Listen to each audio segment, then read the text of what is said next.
This mom of four knows black guns matter. Fort Worth, Texas. Mom, public housing apartment complex. Shoots an intruder to her daughter's room. Called the police earlier. The person came back. After trying earlier, comes back and tries to get into her child's room. She retrieves her firearm, shoots the intruder. Unfortunately, the intruder was a 14-year-old. Now, there's going to be mixed feelings about this. Obviously, in any self-defensive situation, especially when life is lost, it's tragic. It's tragic. And some people will say, well, it doesn't matter because they f***ed around and found out. Anytime life is lost, we as gun owners are not tap dancing and happy about that. Especially when it's a young person. Obviously, the parents of the 14-year-old are going to be traumatized for the rest of their life. But there has to be some conversation around what are we doing where we're allowing 14-year-olds to go and B&E, break and enter into somebody's place. So I want to say that because it's important. Out of the way and being said, now this mother of four is dealing with a potential case. This case is, she was initially not charged, but is going to a grand jury. Taking something like this to a grand jury potentially means that this young lady could be criminally charged, right? That's even before we get to the civil charges that the parents of the 14-year-old might try to levy against her.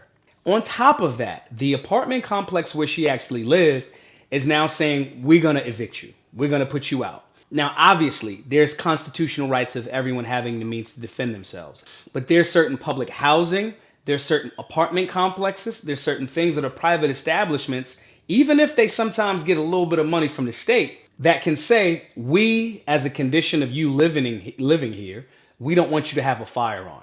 So in this space, in essence, they kind of are saying we would rather an intruder potentially harm or potentially kill you as opposed to you having the means to defend yourself, whether that defensive gun usage is lethal or non-lethal. Even still, we still got to acknowledge, because I don't think this story people are harping on this part as it relates to, there had been several break-ins and not only attempted break-ins for her that night, but there had been several break-ins in this complex beforehand and management did nothing about it. Like, that's the context that a lot of people miss when they talk and hear about these stories. We are a nation of headline readers and not necessarily doing a little bit more due diligence. So now we have a scenario where there's been break-ins. I've told the proper so-called authorities they're supposed to handle it and they didn't. The other part of this is these policies in these places, whether it's private, whether it's public housing, whether it's the projects, creating this space where they present this facade like they want to help. They're here to help the people. Help, help, help.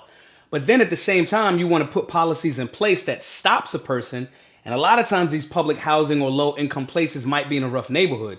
So you say you want to help people. It's low income, but there may be crime. But then you want to stop these people from having the means to defend themselves. And that leaves women and young people vulnerable. Now, obviously, because I know some people are going to say it. Well, where's her husband? Where's the father? Listen.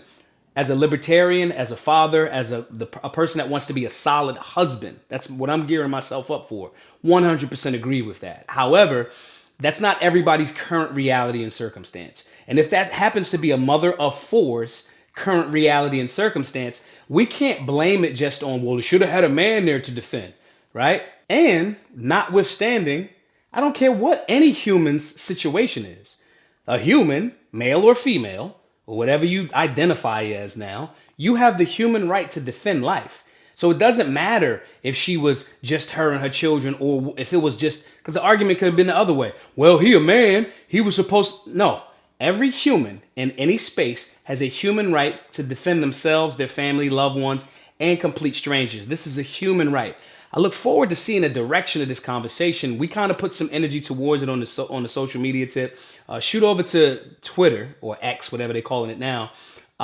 We helped push for this sister that's raising money for her legal defense and potentially somewhere to live for next year. Because again, you got criminal, you got civil, and you have this private establishment, or even if they get public funding, that may say, you're evicted, you got to get out of here. And this is very, very important. This is also very important for us to tie into our training. Shoot over to solutionaryuniversity.org, register for our Understanding Imminent Threat class, register for our Understanding Firearms Basic class, BGM 101. They're $20. You can take them from the comfort of your home. You can look into some tactics on how to, make your home a hard target. And if unfortunately you ever have to use your firearm in a self-defensive scenario, you'll know what actually to do.